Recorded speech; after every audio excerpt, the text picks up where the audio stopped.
Imagine a society where every student has access to quality education, where classrooms are filled with resources, and where teachers are empowered and inspired to nurture and teach students. Now ask yourself, are we living up to this vision? Being students, we need reliable resources to afford tuition for college. Since this problem directly affects us as students, we decided to conduct a research on it.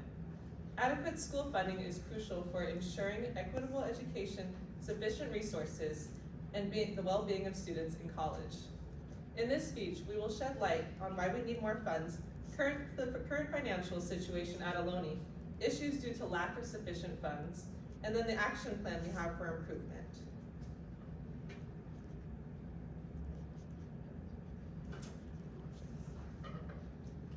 So first, I'm going to talk about the crucial need for increased funding in education, particularly focusing on the significance of additional resources for Ohlone. More funds make education more equitable. It widens the access to higher education for all socioeconomic backgrounds. Education is the cornerstone of a thriving society. We must pave the way for talented individuals to pursue their dreams, regardless of their financial situations.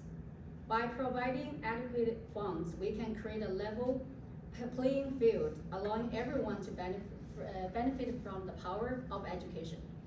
Furthermore, more funds can reduce students' loan burden to allow us to pursue our career goals without the looming pressure of overwhelming debt. Increase of funding will also empower students to focus on their studies, ultimately contributed to a more vibrant and educated society. Additional funds to college can be allocated to improve educational quality, enhance research opportunities, and support innovative programs.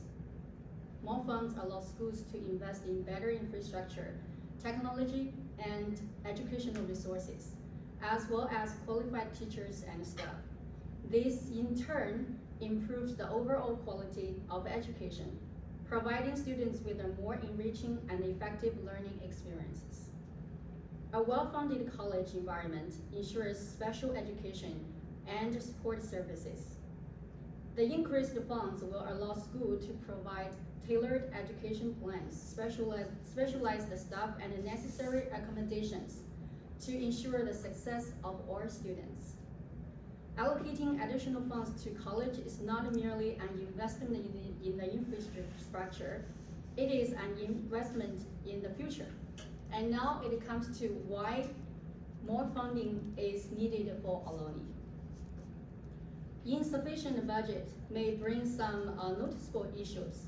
As we focused on the need for increased funding, it is imperative to address the specific challenges faced by Ohlone. Inadequate resources, including, we know, a shortage of consulting services and a deficit in the number of teachers for various classes, as well as substandard catering services, and what our last group mentioned here, building a sleep station in the future. This all if we don't have, it may hinder, as they already proved, right? Hinder our educational experience for our students. So to understand the urgency of our call for increased funding, let's take a close look of Ohlone 2023 and 24 budget. This is from the website. You can see that the total revenue here is this number, and this is our expenditures here. Here we have the ending fund balance. But when we take a look at the resource source of all the revenues, we can see that it mostly comes from the state funding. And also, for the expenditures, it's for the benefits, classified salaries, and academic salaries. Which means that's the payment for the teachers, professors. And here is everything else here.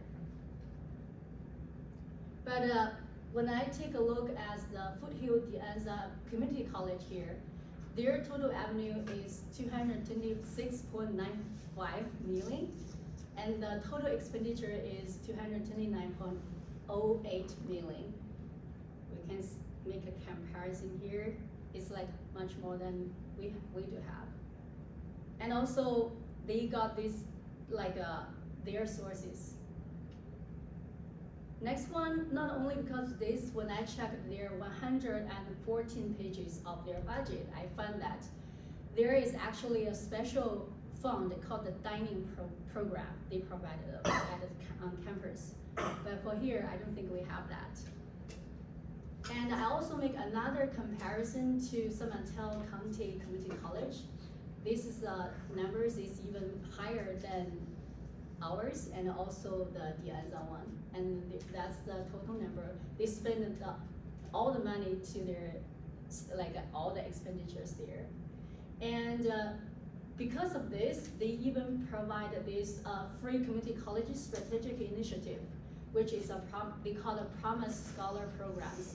And here is that what they got the extra money from the government. So after we take a close look of what we have at our university and compare it with others, I think we can see that we really needed to call for more funds. By doing that, we can bridge the gap and provide only students with the educational experience that is second to none. Sasha just talked about some of the reasons why increases in funding would benefit Ohlone College. And I want to expand on that by discussing how increasing funds especially helps out underprivileged students. Community colleges should receive more funding and resources for students because they often serve underrepresented and financially struggling students. For many of these students, the main barrier to long-term success is having enough resources at school to help enrolling, complete, and find support throughout, during, and after college. According to policy analyst Lauren Wallitzer, 58% of community college students have a low income background. Additionally, attending a community college often leads to higher chances of securing a well-paying job post-graduation for people in lower socioeconomic situations.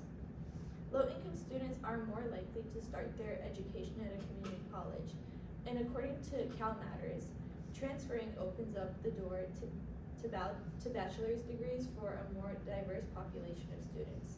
In fact, nearly 30% of UC graduates and over half of CSU graduates started their education at a community college. Funding is essential in ensuring that these students have the same opportunities available to them to being able to complete community college and move forward in their education.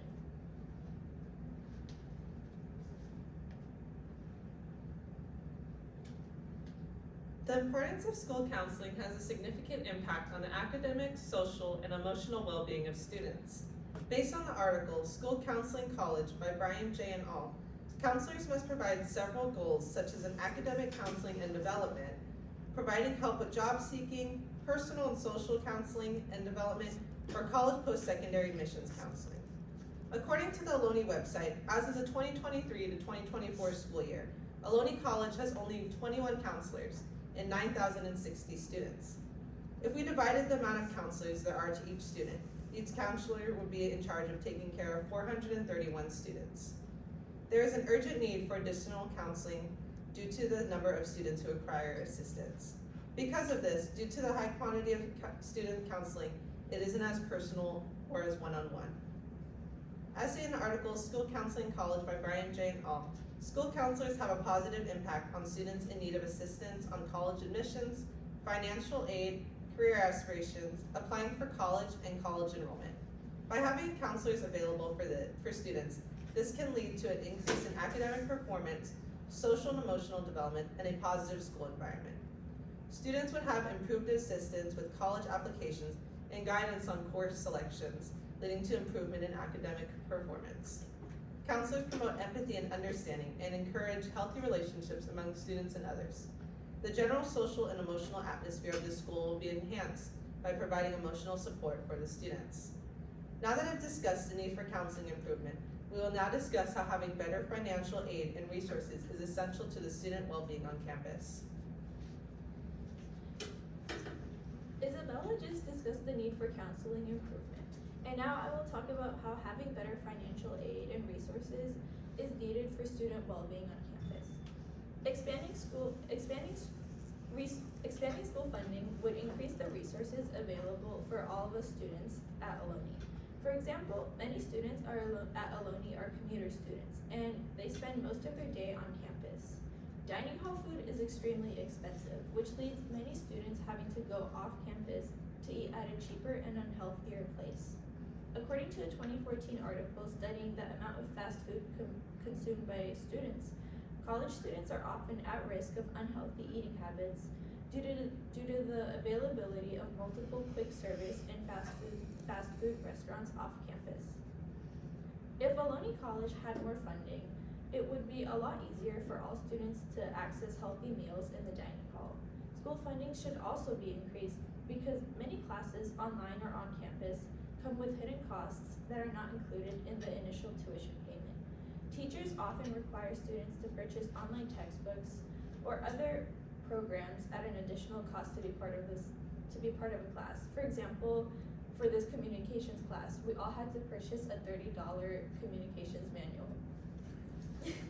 According to a 2021 study on graduation barriers experienced by community college students, 68.5% of students in a survey reported that they actually delayed purchasing a textbook due to cost, and 41.3% reported that they had gone through an entire class without being able to purchase materials.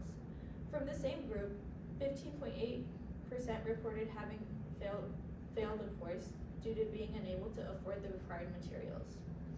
If funding was increased, students would be less stressed out about having to enroll and succeed in a class that has additional fees on top of the initial tuition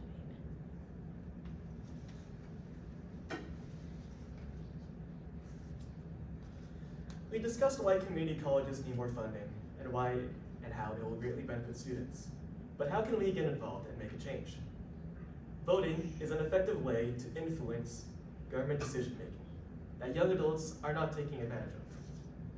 In a 2018 article by Mia Costa, Brian Schaffner, and Alicia Prevost, they state, ever since 18-year-olds were first given the right to vote, the youth vote has consistently lagged behind older generations. In 1972, 51% of 18 to 24-year-olds voted compared to 70% of people who were 25 and older. The age gap in 2016 was not much better, with turnout levels at 50% for young people and 65% for those above 25. In a second analysis of voting records from 2022 by Michael Barber and John Holbein, they write, older citizens, or those 60 years or older, vote at a rate of 45% higher than younger citizens. The youth vote falls off even more for state and local. A Tufts University Circles research team estimates a 22.1% youth voter turnout in California for the 2022 midterms. Youth involvement in local and state elections has room for improvement, and voting has a direct impact on school funding. As we've seen, the majority of school funding comes from the state, and it comes from Prop 98, first enacted in 1988. And every election cycle has school or education bills voted on and passed by the Senate Education Committee. Two upcoming examples are the Assembly Bill 247 and Senate Bill 28. One of these bills will be presented to you in 2024. As stated, youth voter turnout is lower than other populations, but voting makes your voice heard. And your elected officials make direct decisions on your day-to-day life with their proposed legislations. And they want to hear from you. They represent the interests of constituents such as yourself. Contacting them and informing them of issues you are concerned with will better allow them to represent your needs. So, take the time to register, take the time to be informed, and cast an informed vote. In conclusion, it's imperative to provide better funding to colleges such as Ohlone to improve the overall welfare of students. The importance of school funding lies in its ability to provide necessary resources, support quality education, promote student success, and reduce educational disparities.